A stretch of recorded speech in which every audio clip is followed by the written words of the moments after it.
Hello, this is Margaret Bucher. I'm the fire manager with the Nature Conservancy in North Carolina, and I'm leading the Southern Blue Ridge Fire Learning Network together with Beth Buchanan, the fire ecologist for the U.S. Forest Service Region 8. So we're really excited to have Will Flatley here presenting about his work in the Southern Appalachians.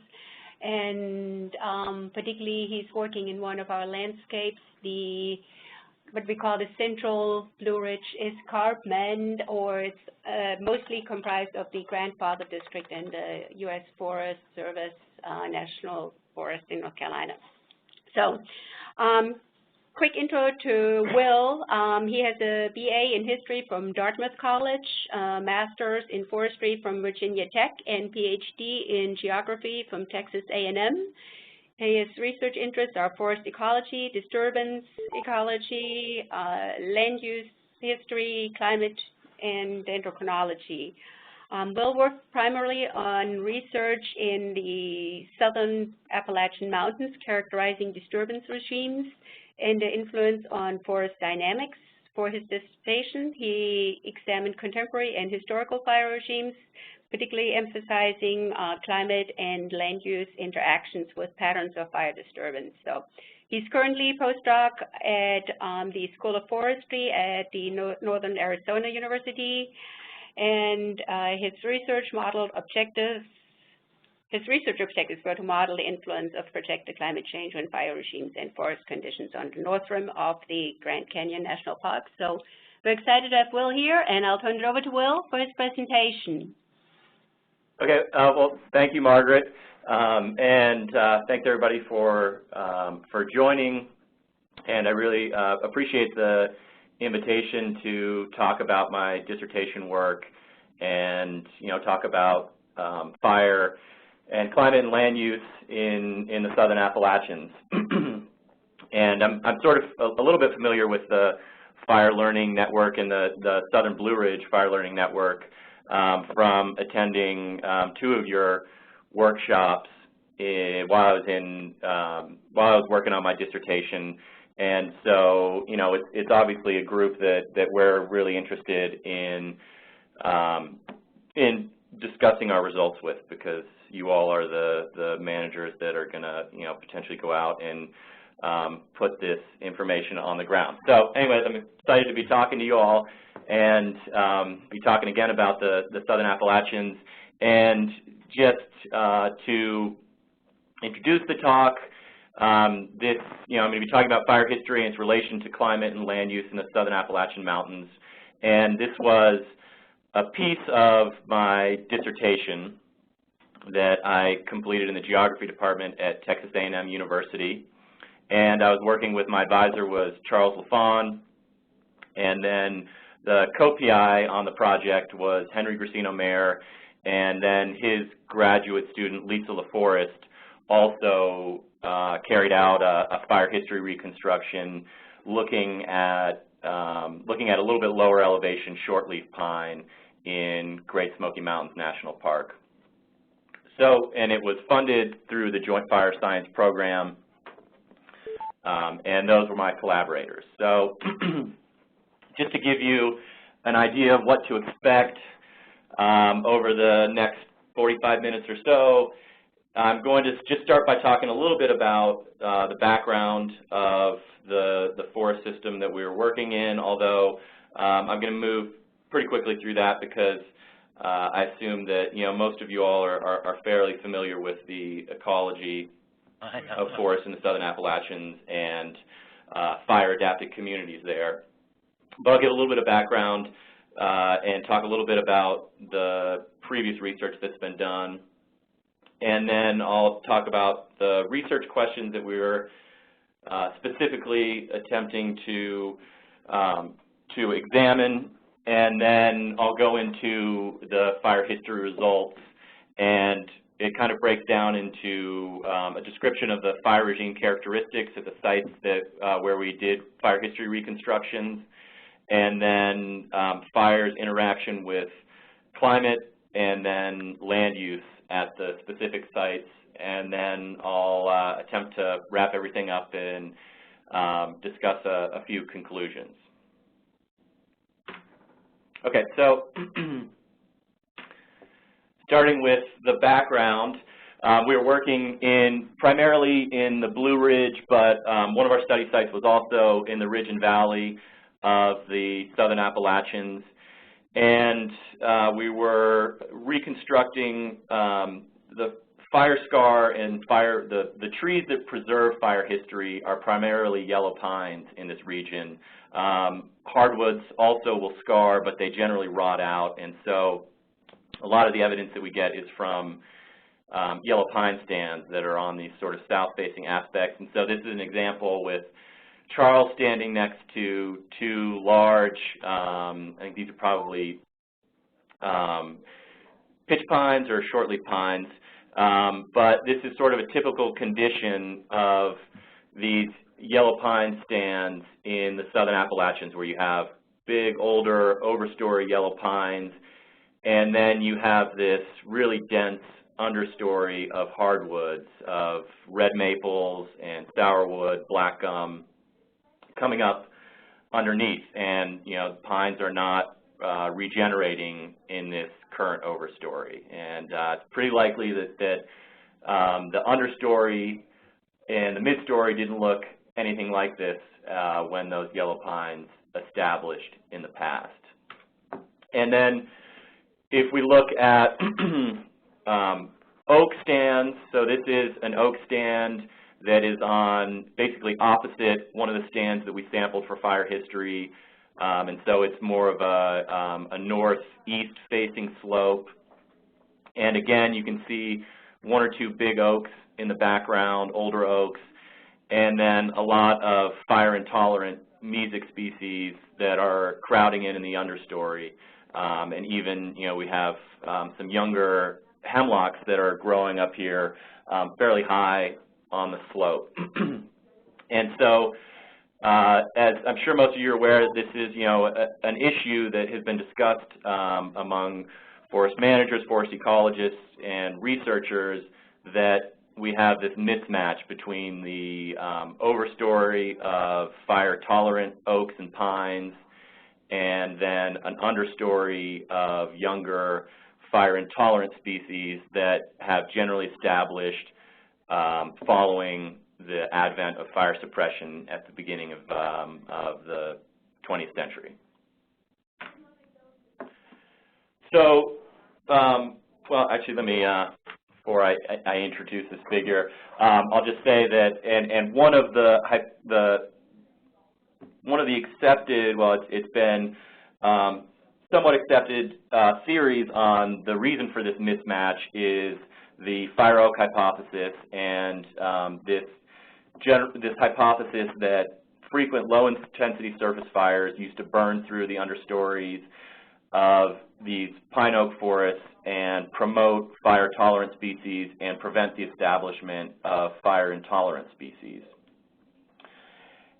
But one of the problems is that, you know, and one of the reasons that people have questioned the fire oak hypothesis is that there's really not a whole lot of concrete evidence on the nature of fire regimes prior to really the period of industrial disturbance and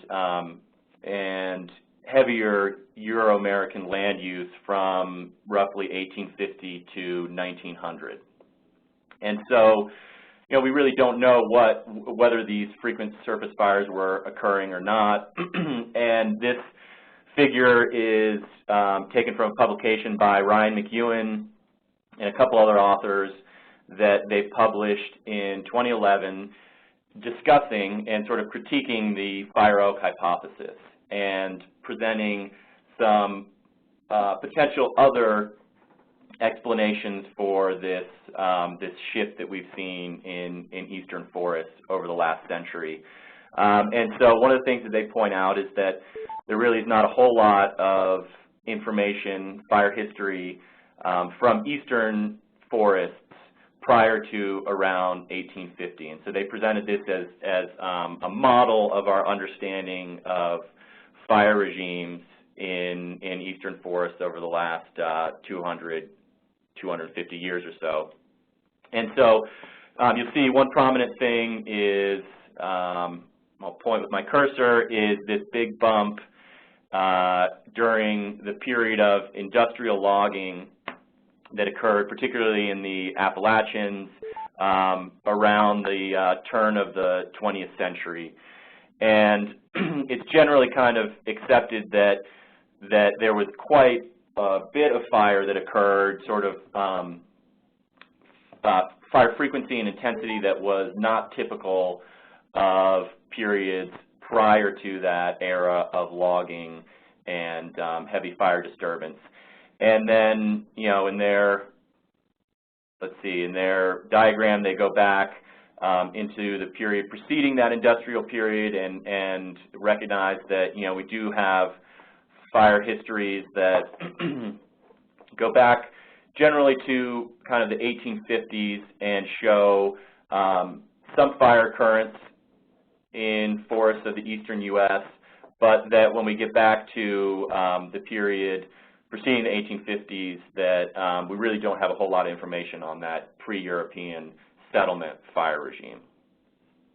So it was, you know, with this, I started before this publication came out, but it was with this general model of fire history and our lack of understanding of early fire records that I came into my dissertation and aimed to try and provide some of this missing information. So just to, you know, kind of beat the dead horse, this is a map of fire history reconstructions that have been carried out sort of east of the Mississippi and then just west of the Mississippi in Arkansas and Missouri. And the black dots are fire history studies that do not predate European settlement, and the white studies are actual reconstructions that do predate European settlement. So you can see that, you know, real strong trend here where in the western, sort of the western edge of the eastern deciduous forest, there have been a fair amount of studies carried out in that region that predate European settlement, but when you get into really the heart of the central hardwood forest region, the fire history studies don't predate European settlement. And this is, you know, really a result of the high levels of clearance that occurred in the eastern U.S. and the logging that also occurred in the Appalachians and I guess throughout the central hardwood forest region, that really a lot of the tree ring record has been obliterated through logging and agricultural clearance. And then it also has some to do with just the moisture in the eastern U.S. and that tree rings, dead wood tends to decay more quickly. So we're trying to address this kind of hole in the literature. And so there is actual evidence, tree ring evidence of historical fires occurring in eastern forests, particularly in the Appalachians. And it tends to, the trees that record, I was mentioning earlier, that record fire and retain these scars are yellow pines. And so if you look around, you can take a bit of looking to find, you know, stands that haven't been cut and then stands that have, you know, a good number of fire-scarred samples to collect. But there is evidence out there, and you can see we collect not only from living trees, but also we'll look for snags and stumps, dead wood that is out on the landscape that hopefully will take the record further back and, you know, with the goal of this project to try and reconstruct fire regimes into the early European settlement period and then ideally preceding Euro-American settlement.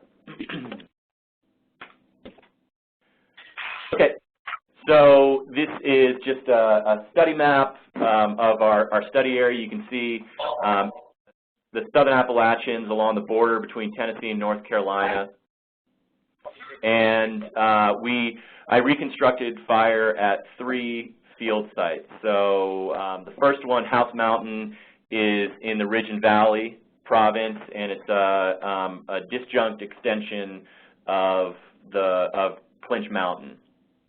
So it's an area that's managed just north of Knoxville, and it's managed as a state recreation area.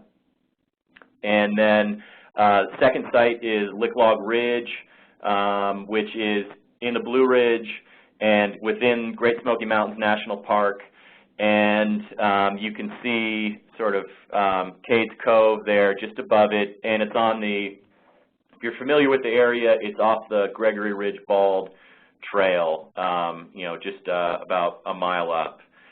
And then the third site, which Margaret was mentioning earlier, is on the Grandfather Ranger District and in the Pisgah-Nantahala National Forest, and it's on Linville Mountain and on sort of the south-facing slope opposite the Linville Gorge. So if you're familiar with that area, and so we found samples and reconstructed fire history at these 3 sites. And you know, the reason that the Southern Appalachians was of particular interest is that it basically that Euro-American settlement occurred later in this area than it did further north. So Charles and Henry had 2 previous graduate students that had reconstructed fire in the Virginia portion of the sort of central Appalachians, and they were able to, you know, reconstruct long chronologies that went back into the early 1700s and even one in the late 1600s. But you know, unfortunately, well, not necessarily unfortunately, but settlement occurred much earlier there in the early 1700s. So you need to have a much longer record to overlap with potential Native American land use period and predate European settlement. And so settlement occurred later in the southern Blue Ridge, and so that was, you know, one of the real interests in terms of wanting to establish some reconstructions in this location. And then also, you know, the Cherokee people were living in this area up until about around the Lick Log area, Cades Cove area, up until the 1820-ish. And so, again, you know, much more opportunity for an overlap of the tree ring record with a period of Native American land use. Okay, so these are just, I show a quick slide of the 3 sites, you know, with topo map, and then the dark patches are yellow pine stands. And so at these sites there were slightly different mixes, but generally it was the stands were dominated by Table Mountain pine, and then they had a mix. Generally more Virginia pine at lower elevations, so House Mountain was the lowest elevation of the sites, and then Lick Log Ridge was mid-elevation. You can see, right, the very top of Lick Log Ridge is 900 meters, and then Linville Mountain, which was the highest elevation of our sites, but you know, not too much higher, about at the highest point, you know, about 400 meters higher than Lick Log Ridge. And so as I was saying, a mix of dominant pine, yellow pine was Table Mountain pine, but some Virginia pine at lower elevations, and then a little bit of shortleaf pine and pitch pine on these sites. And you can see that they're generally interspersed with oak hickory forest that kind of interfinger with the yellow pine stands on the opposite aspects. And then at some of the sites there were small patches of white pine, and then as you go further down into more mesic positions, cove, hardwood, hemlock forests.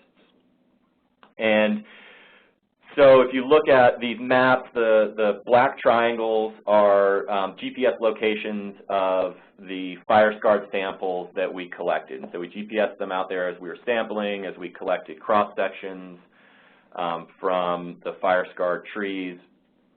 And you can see that at the different sites, they range from either 3 sort of distinct pine stands that you can see at House Mountain and Lick Log Ridge to we had 2 pine stands that we sampled from at Linville Mountain. Okay, so research questions. Just a broad research question was, what was the nature of historical fire disturbance in the southern Appalachian Mountains? And then breaking that down, so specifically, what were the fire regime characteristics at these sites? A second question, what were the climate influences? So were fires normally associated with drought years? And then what were the land use influences? So do we see significant differences in the frequency of fire as we look at, that comparing to start with the fire suppression period, but then the industrial period from, 1880 to 1920, and then going further back, the Euro-American settlement period, and then hopefully a portion of the pre-settlement Native American land use. Okay, so I won't go into the details of our methods, but we went out and this is an example of Henry pointing to a particularly enticing sample with quite a few scars and an old-looking tree, and then Charles cutting a sample, and then us standing there with a large Table Mountain pine that we collected at Linville Gorge. And this is actually, this cross-section is taken from what turns out to be the oldest Table Mountain pine on record according to the Eastern Old List. And just to clarify, we didn't kill it. It had died in the pine beetle outbreak from sometime around 2000. And so it was a large tree that had established around 1700 and had experienced, I think it had about 10 scars on it throughout, that it collected throughout its lifetime. Okay, so we take them back, we sand them, and this is a particularly nice-looking example of what we hope is, our final project or our final product from kind of processing the samples. And so you can see I've got a red arrow here pointing to a fire scar, and you can see that this individual experienced quite a few fire scars throughout the course of its the time that it was living. And an interesting thing to note is that it was fairly small, about maybe 30 years old when it experienced its first fire. So suggesting that these were low-intensity fires, that obviously this sample or this particular tree survived quite a few fires, and that also fairly small trees, fairly young trees were able to persist through these fires. Okay, so getting on to the results and starting with these fire regime characteristics.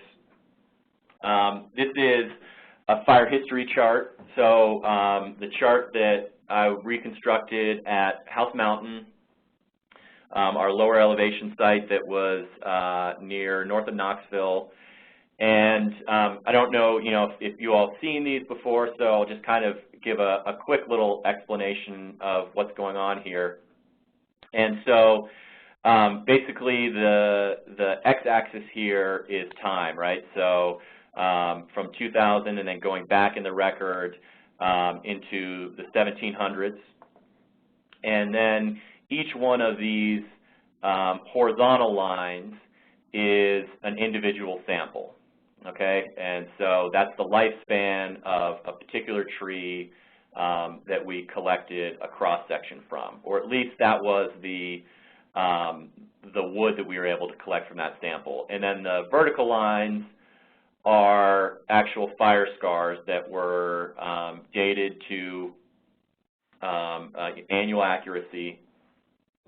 And so the combination of all of these provides a chart that illustrates fire occurrence on this particular site. And so also just note that for these sites, we broke them down into the different stands. So, we had a stand A, B, and C from House Mountain, and they're organized according to that. So you can kind of visually see fire occurrence in these particular stands. And then if you just note down here, I'll explain what these different symbols are, but this is the vertical lines down here are the composite fire history. So this is basically just a compilation of all of the fires that were recorded within these 3 stands on the site along one single axis down here. Okay, so let's see. So I just wanted to point out here, I'm going to do this for each of the sites, but this is, 1920 is kind of what we identified as a standard period of the onset of fire protection. And then the orange bar is the date where European or Euro-American settlement occurred at this particular site. So that orange bar will change according to the site histories at the different reconstruction sites, but the 1920 is kind of a date that we picked to be sort of standard.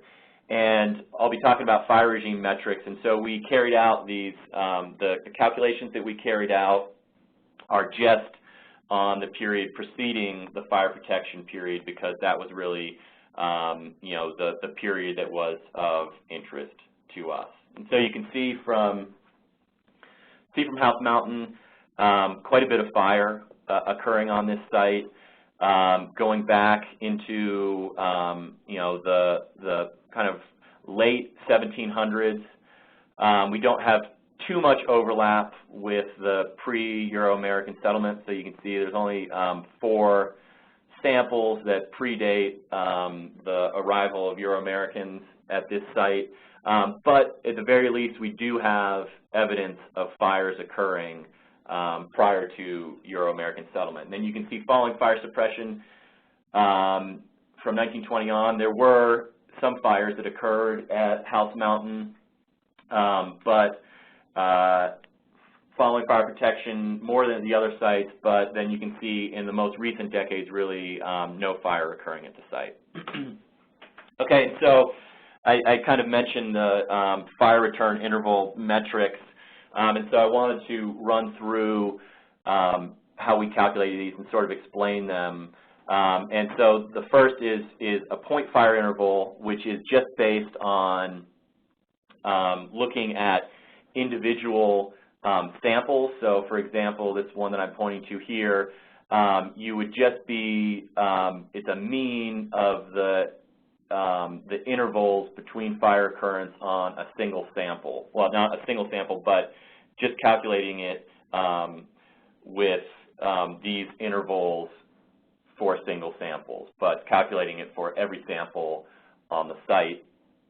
And so that tends to be a pretty conservative estimate of fire intervals at the site, because every sample is not going to record every fire.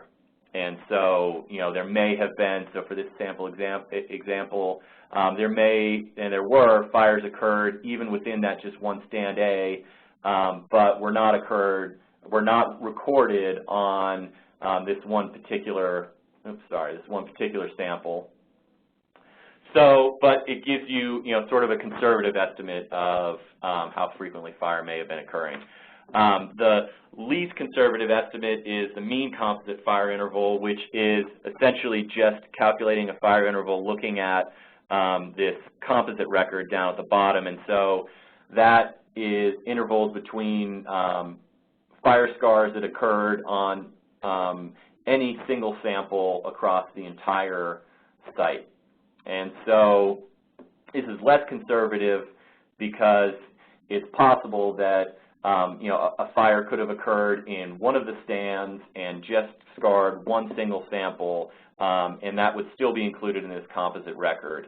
And so you could be including smaller fires that really did not affect the entire stand in that mean composite fire interval. But those give you sort of a good bracket.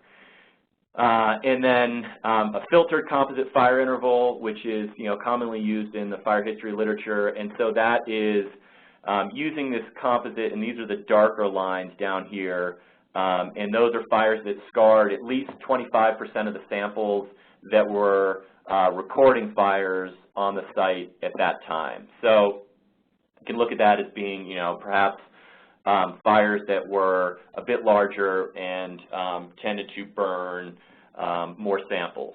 And then finally, we also carried out or calculated an area-wide fire interval, which was looking at fires that were recorded in all of the stands across the site. And so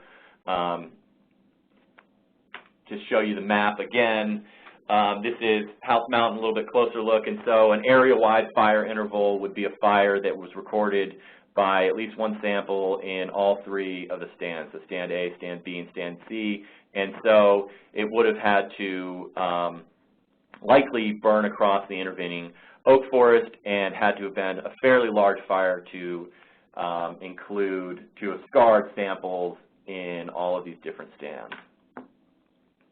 Okay, so this is our fire history reconstruction from Linville Mountain, and we're not able to collect as many, there just weren't as many fire-scarred samples on this site in these stands, but the good thing was that we were able to construct a little bit longer of a record at this site. The earliest fire occurred in 1725 at Linville Mountain, and then you can see that, right, not many fires, but a couple fires occurred after fire suppression. But again, lots of fire occurring on this site, and again, a limited but a few more samples that are predating Euro-American settlement to give us a little bit of an idea that at least we know that fires were occurring at these sites before Euro-Americans arrived. And so I won't go through the explanation again, but if you just kind of look at this, brackets of fire interval metrics, point fire interval of 3.1 years and a mean composite fire interval of 4 years, and then the filtered interval of 6.5 years and area-wide fire interval of 9.2 years. Okay, and then this is the fire chart from Lick Log Ridge, the site I was mentioning that's in Great Smoky Mountains National Park, not far from Cades Cove. And this site really had the most fire-scarred samples to collect, and so we really had a large number of samples to collect. And also the nice part was that, again, as I was mentioning, Euro-American settlement occurred a bit later at this site. The Cherokees were in this region and sort of controlled that portion of the southern Blue Ridge up until around the 1820s, at least, is when they left the area of Cades Cove, a little bit before they were removed to Oklahoma.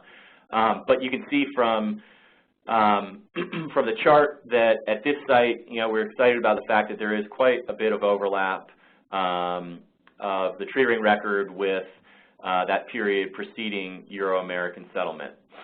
And then another kind of interesting thing is that you can see that on this site that was within the park, there really is a dramatic decline in fire immediately following fire protection. And so, again, the fire interval metrics, kind of 9.1 years to 2.2 years for that range of the most conservative and least conservative, and then 4.6 years for a composite fire interval, and 6.5 years for the area-wide fire interval.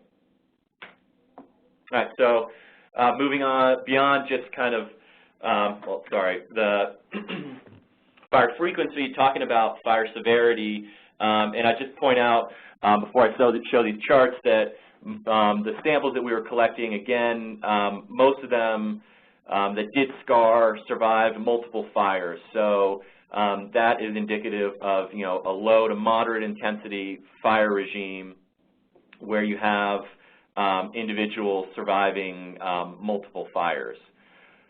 However, we also wanted to look at sort of age structure of the yellow pines to try and get an idea of whether there were some high-intensity fires occurring on these sites. And so if we look at our lowest elevation House Mountain site, and these are PIP dates from samples that we collected for fire history. So it's not an ideal sample. It's not a true age structure because we weren't just coring plots to establish age structure. It wasn't, it wasn't a method set up for statistical analysis. But we had this data, and so we thought it was at least interesting to look at when these older pines were establishing on the landscape. And so with House Mountain, really you get a somewhat uneven age structure or pattern of establishment, which looks somewhat indicative of a low intensity fire regime where you have perhaps individual mortality occurring across the landscape, which enables pines to establish fairly continuously over time at that particular site. And then if we compare the PIF dates for Lick Log Ridge and Linville Mountain, you see really a different pattern, particularly at Linville Mountain, which seems to suggest that you have these pulses of establishment in the early 1700s, and then around 1800 you have another pulse of establishment, and then again around 1900. So roughly, kind of a century apart, and this sort of fits the model that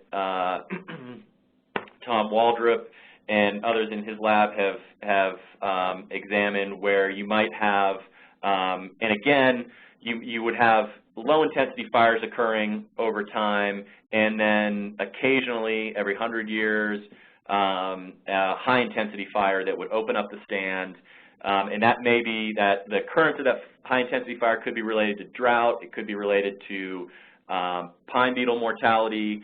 It could also be related to buildup of fuels, because Linville Mountain had that the lowest frequency of fire, although it was still fairly frequent, but a little bit lower frequency of fire, and so perhaps that had something to do with the occurrence of these higher intensity fires. And then you see, again, less clear, but some potential cohorts of establishment that could have been following higher intensity fires at Lick Log Ridge.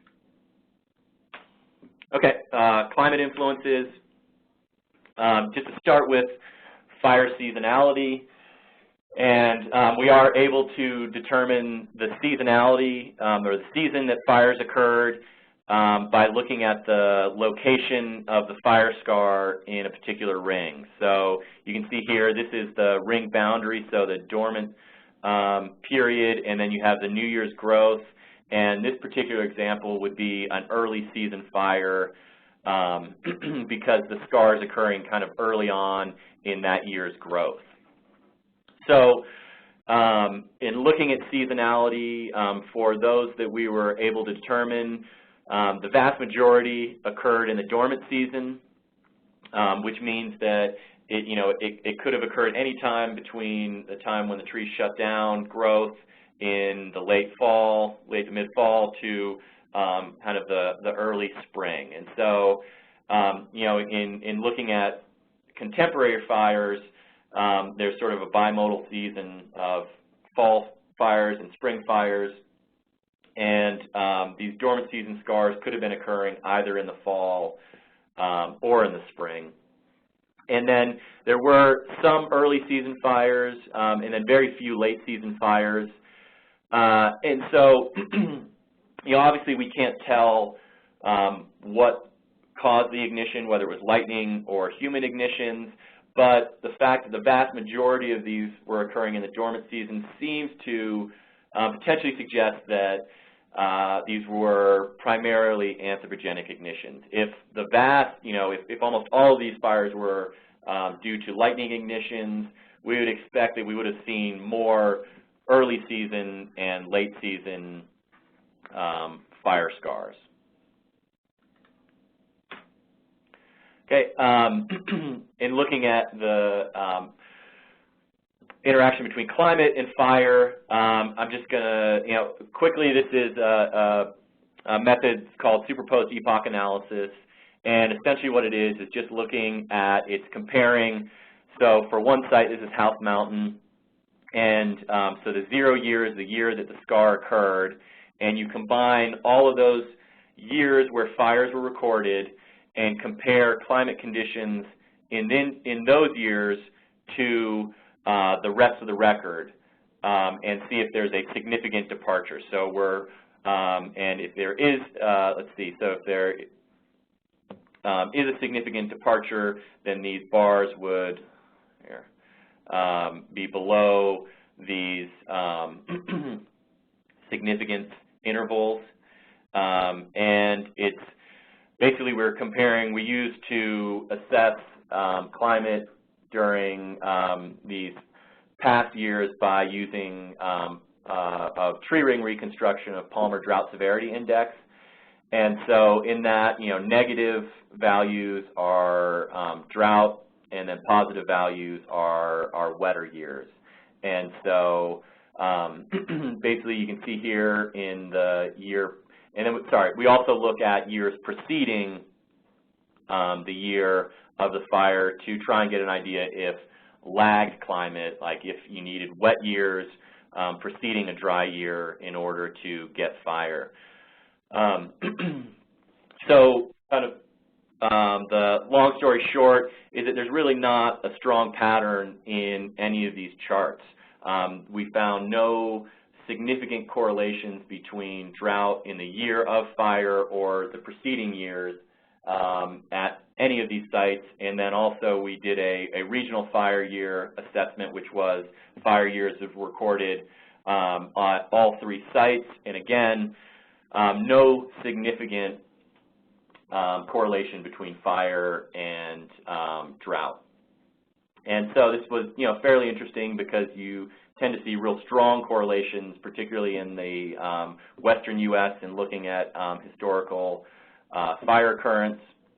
However, that's not that unusual in the eastern U.S. A lot of the fire history reconstructions that are those that have assessed climate, those shorter ones that don't predate Euro-American settlement, have found a similar pattern of no real strong correlation between fire and climate. And so, there are a couple potential explanations for this. One being that we're just sort of missing some fine-scale climate, or that the fact that we have fires occurring both potentially in the fall and the spring, and so in the fall they might be responding to precipitation in the previous year, and then spring fires might be responding or more strongly correlated with precipitation reconstructions from the following summer. That may be sort of clouding this. But I think probably a more likely explanation is that if this really is a human-driven fire regime, that people can choose to burn in sort of shorter windows of dry weather, and they may actually preferably burn in years or at times when the fire weather is less extreme, with the interest of not necessarily creating, huge patches of high-intensity fire, and also with the interest of perhaps maybe being able to control the fire more, but also just being able to go out and choose when you light rather than lightning ignition having to really, potentially occur when, real drought conditions line up with lightning ignitions. So interesting kind of lack of a pattern there. And then finally, land use influences is the third thing that we were interested in looking at. Were there temporal variations in fire activity? And so we basically broke the record up into different periods. So a fire suppression period, an industrial period, a Euro-American period, and then a Native American period, which depended on the history of the particular site. And this is, we calculated basically a fire frequency index, and the aim of this was basically to be able to account for the decline in the number of samples as you go further back in the record. So you're going to tend to have fewer fires recorded as you go further back in the record, and you just have fewer samples. And so we basically it was the number of fire scars per recording tree on the site in order to try and account for that decline in the number of samples as you go further back in time. So you can see here, House Mountain, drop off during the fire suppression period, but as you go back, really fairly consistent frequency of fire through both the industrial and the Euro-American period, and then not too much overlap with the Native American period. If you look at Lick Log Ridge, again, drastic drop off, and for all three of these sites, well, actually I'll get to that in a second, but again, consistent fire occurring throughout the record, and then, a long period of fairly consistent, frequent fire predating Euro-American settlement at Lick Log Ridge. And then Linville Mountain, a little bit more variability at this site, but you can see consistent fire throughout the period of record, and then not too much overlap with the Native American period. And I'll just note two things. One is that this fire suppression period, we tested for significant changes, and the fire suppression period was the only period that was significantly different in terms of this fire frequency index compared to the other periods of land use. And then interestingly, if you think back about the model that I showed of kind of the common understanding of fire, we didn't see a major bump during this industrial period of fire frequency. So in these xeric stands that we sampled, fire frequency did not increase during this period where there was more industrial activity and logging. Okay, so as I was mentioning, back to this kind of current model, and so with our results, I would potentially redraw this something like this, with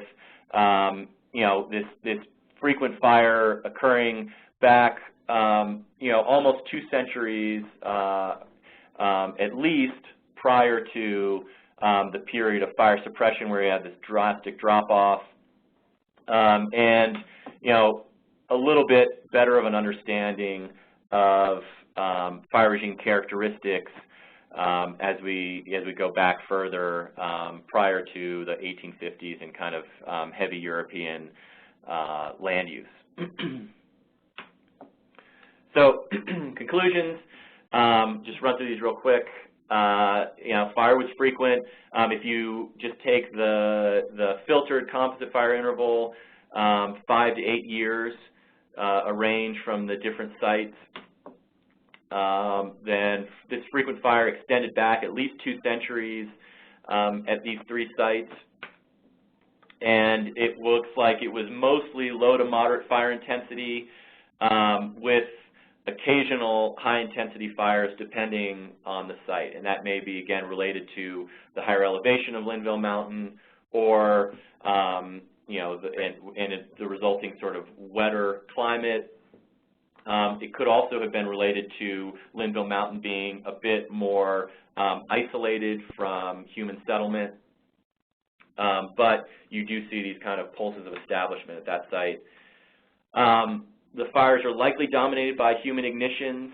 However, humans were consistently lighting fires, or sorry, we don't know if they were definitively human ignitions, but fires were consistently occurring over these 2 centuries, and whether it was during the industrial period or the European-American settlement period, and then particularly at Lick Log Ridge, during this period of a Native American land use, fires were fairly consistent in these stands over these different temporal periods.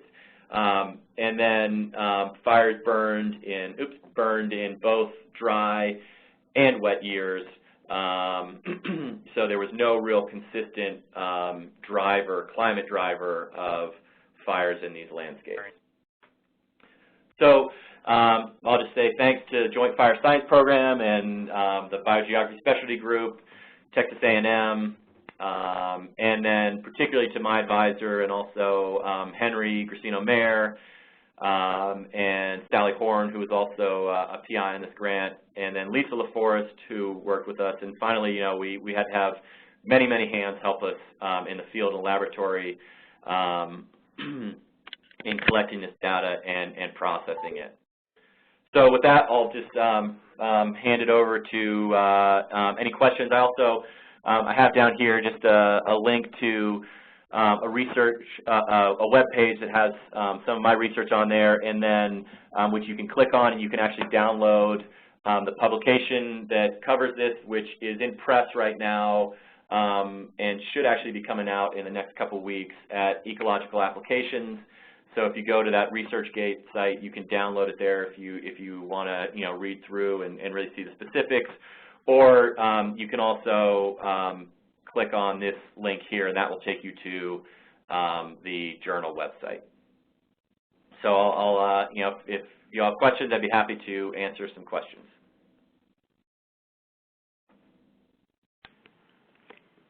Josh, I'd jump in with that comment you put in the chat. Hey, Will, thanks for sharing your research with us. I've been waiting for the publication for a long time, and I was glad to get it, the in-press version a few weeks ago. And just had a speculation or just curious about your thoughts on the lack of the industrial fire signal. And I know that 2 of your study sites, obviously, your study sites were cited to include old trees, and 2 of your sites, the one in the Smokies at Gregory Bald and then Linville Gorge, are 2 of the more noted and well-known areas of primary forest in the east. Do you think that might have anything to do with that lack of a industrial logging signal with fire? Yeah, so yeah, that's a good question, and I think particularly at Lick Log Ridge, I think that could be a possibility, because that site we specifically targeted as because I collected compositional data from not only pine stands but oak stands, and then sort of like a submesic white pine stand and cove stands at that site, and so it was never logged. So that's a good point, right? So that may be one of the reasons that we don't see the industrial signal at the Lick Log site. The Linville Mountain site, I know that the interior of the gorge may not have been logged, but that south-facing slope where we sampled was logged, and there were logging roads that ran up just below kind of the pine stands that we sampled, and it just is that I think that the yellow pine stands were not, the trees there were not of enough value. They were really going for the oaks. And so they left those stands. So it's really, adjacent to an area that was logged, and you still really don't see that industrial bump. And then, kind of further to support that, the reconstructions that were carried out in Virginia, and they're like 8 or 9 sites that Charles and Henry and their graduate students have worked on. We also don't see a change, a real industrial bump at those sites. And those sites definitely were, there was logging in the region around there, those particular sites and on those slopes actually. So, I think it could be an explanation for lick log, but just generally, we do, at the other sites that there was logging directly adjacent to, we see, we don't see that industrial bump either. And, granted, this is, I'm not making the argument that there weren't high-intensity fires and associated with logging and logging slash. I mean, clearly, that did occur across much of the Appalachians. But, it's possible, but when we look at these yellow pine stands, and it's possible that they were somewhat, pre-treated by, this frequent fire leading up to that period, where there wasn't really enough fuel, they weren't dense enough that when these fires, and they may have been high intensity in flash and sort of more music fires, but when they got to these pine stands, just due to changed fuel, it may have converted to sort of a surface fire.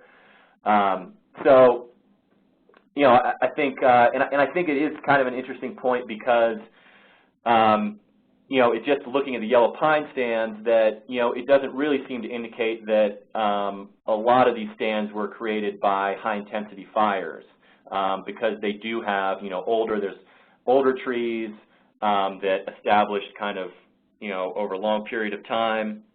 And then when you look at the age structure, today they do tend to be pretty dense yellow pine stands, but the age structure that I've looked at and other graduate students of Henry and Charles's, they're dense because these yellow pines came in following the last really frequent, the last large fire and sort of filled in these kind of older, more widely spaced yellow pines. So does that kind of answer your question, Josh? Answered my question and more. Thanks for the discussion on mixed age nature of those stands and the structure we see today.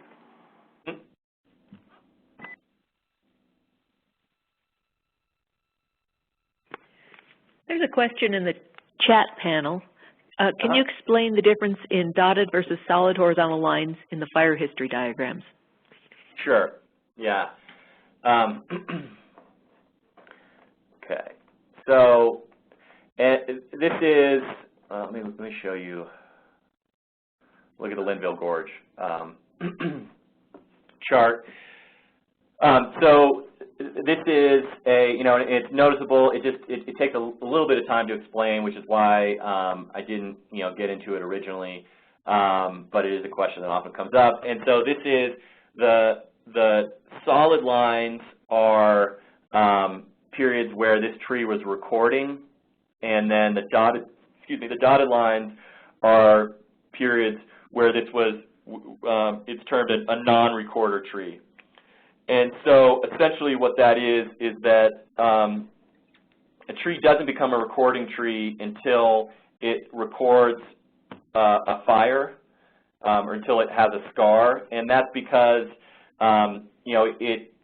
the trees become more susceptible to scarring following an initial fire, because you can imagine, right, they have this wound, which means they have sort of an unprotected area of the cambium, and it makes them more susceptible to scarring in the future. But this may require a fairly high-intensity fire or a scar, a fire to run through the stand when the tree is fairly young in order to start that scarring.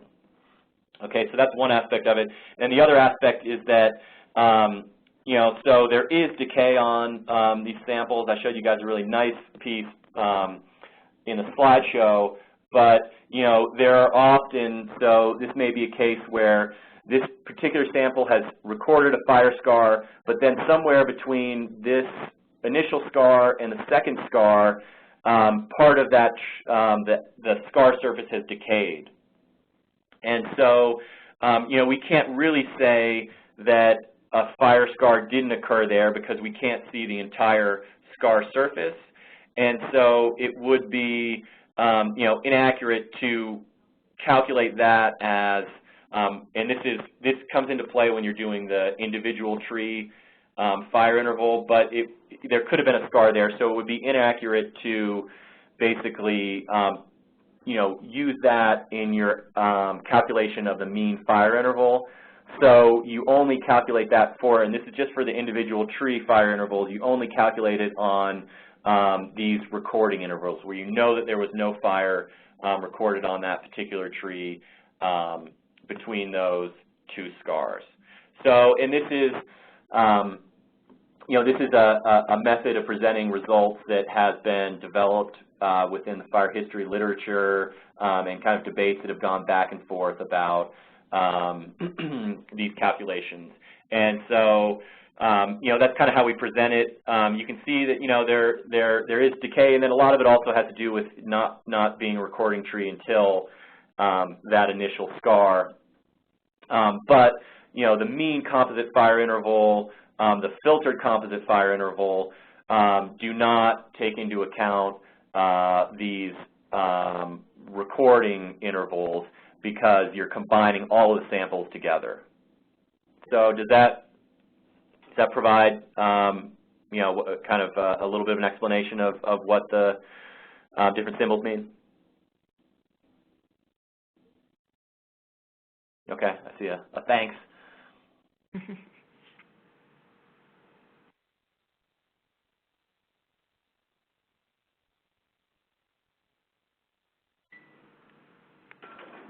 Hey, Will, this is Josh, the Chatterbox again. Yeah. I've got a question about how you define early season fires. If there is sort of a, a month range, would it be, March through June or just the month of April, or what that would be? Yeah, so we can't put a month on it because it's going to, it's really going to depend on first just the growth pattern of that particular individual, right? So, as you walk out on the landscape and in the spring, you can see that, certain trees are going to, well, not pines, but certain trees are going to bud out earlier, deciduous species are going to bud out earlier, and start putting on wood for that season earlier, just due to, differences in genetics and the competition status of that particular tree, its position in the canopy. But also it's going to depend on the particular year. So, it's tough to say what the these early season fires, when exactly they would have occurred, but it's going to be, following the start of the growing season, and, probably at least a little ways into the growing season when the tree starts to put wood on, and there's enough cells for us actually to, see that it's put cells on and some growth. And so, I would say that the early season, may be occurring in, I don't know, like sometime May and June. But, I'm a little bit hesitant saying that because, again, there could be a fair amount of variability. And, it's also something that we've actually talked about, Charles and I, trying to look at the phenology of these trees and really kind of nail down, get a better idea of, when exactly this growth is first beginning. And, kind of related to that too, in looking at the fire-climate interactions, one of the problems I was mentioning, that our climate records are, limited, obviously, because there are no climate stations from these locations if you go back into the, preceding the early 1900s. But, you know, there are some precipitation reconstructions that have been done by Neil Peterson and Ed Cook that are trying to account for a bit more of the, like, basically dividing it into seasons, so what the spring moisture conditions were and reconstructing that. So that may be kind of another way to try and tease out a little bit more of the climate signal. Was there another, I saw something flash up, was there another question about the seasonality, or was that referring to something else? I think it's referring to this slide. What do you think those little minor, nearly annual injuries are after the 1842 fire, as indicated by the small reddish marks? On this particular slide? Joe, do you want to jump in and clarify? It's on this slide, yes. Okay, okay. Yeah, so I think you're referring to, let me, like that, right? And that, that. Okay, yeah. So, yeah, so we refer to those as scarlets, and basically what they are is they are the scar, as the tree grows back over, so right here, as it grows back over this wound, there's going to be resin in this area, and it tends to kind of, you know, expand, and then the tree will then grow over that resin. So it's not, you know, and when we were first looking at these, we thought, my goodness, there are fires occurring every single year, and you know, we're pretty much sure that they are not actual fire scars, but it's, you know, kind of a product of the scar healing over this resin, and you tend to get these little kind of that look a little bit like fire scars, but are not actually fire scars. And you don't see the you get a little bit of char, like I think as that gets incorporated in, but you don't see this real, you know, the fire scars are really pretty clear.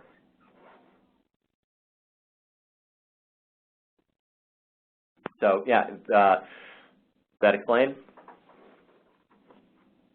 You got it. Thanks again. Mm-hmm.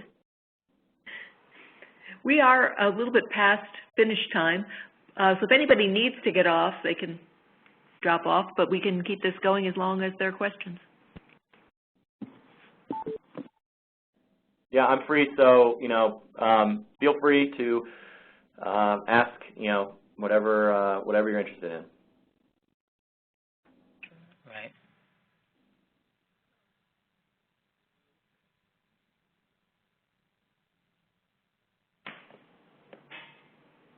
Yeah, me too. I need to do some.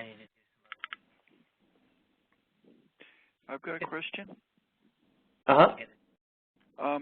You were talking about the dormant season, or the early season and late season. Would the dormant season would be when it starts dropping its leaves? Yeah, well, so yeah, well, so they're all of the reconstructions were from conifers or from yellow pines.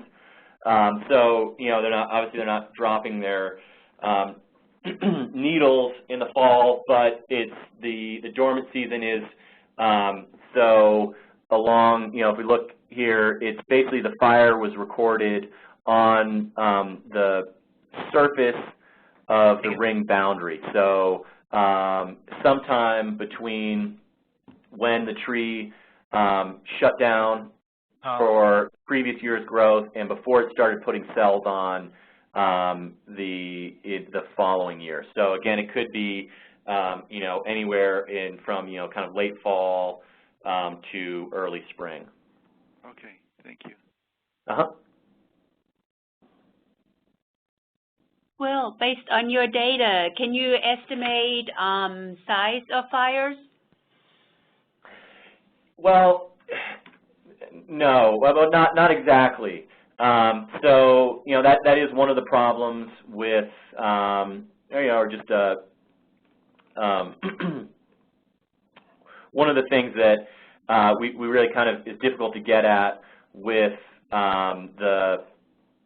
with the tree ring reconstructions is size or, area of the fires. So, one way that we try to at least address that is by doing the area-wide fire interval, where, that was intervals between fires that occurred that were recorded in each of the stands that had a recording tree in it at that period. So I'll go back to the, let's see, these maps. And I'm sorry that, I'm particularly ashamed because I'm a geographer, but there's no scale on these. But just to give you sort of an idea, at House Mountain, this was these three kind of stands and cutting off this area that we did not collect from. But these three here were 3 hectares in total, so about a hectare apiece.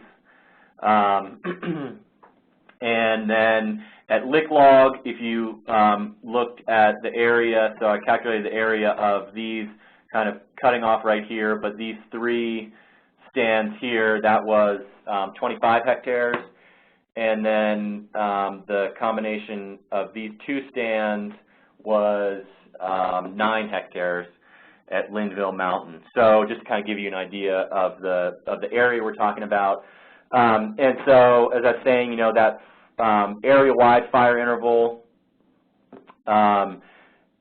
it burned, a scar was recorded in each one of these stands. So, we know that at the very least, it was big enough to, burn across maybe this 10-hectare area. Beyond that, we really can't do too much of an area calculation. I mean, some people have calculated, like, taken the locations, and so I do have these GPS, so I could do sort of a calculation of where you have fires recorded and create sort of a polygon for fires from an individual year, and then calculate the area within that polygon. But that's, pretty rough approximation of area.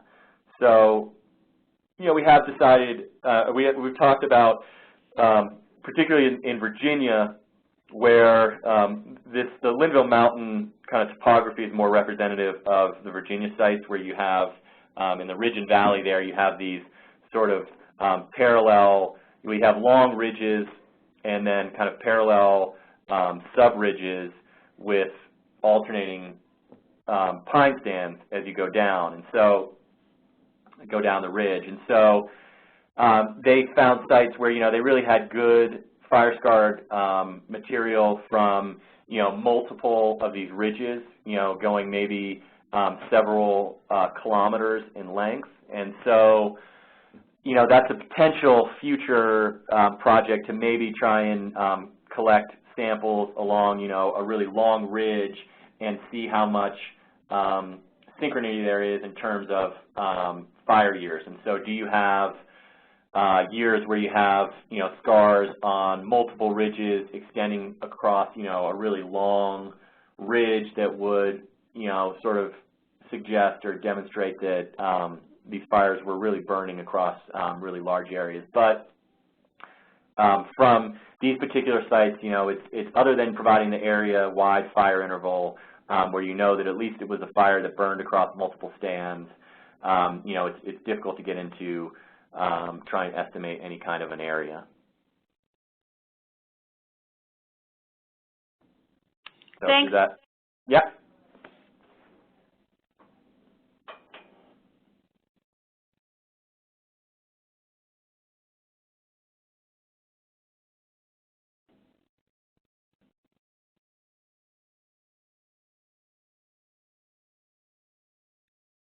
All right. Well, thank you, Will, for taking the time to give this presentation, and thanks to all for hanging in and asking good questions. So as soon as Lynn sends out the recording information. We'll share it with a larger audience, and if you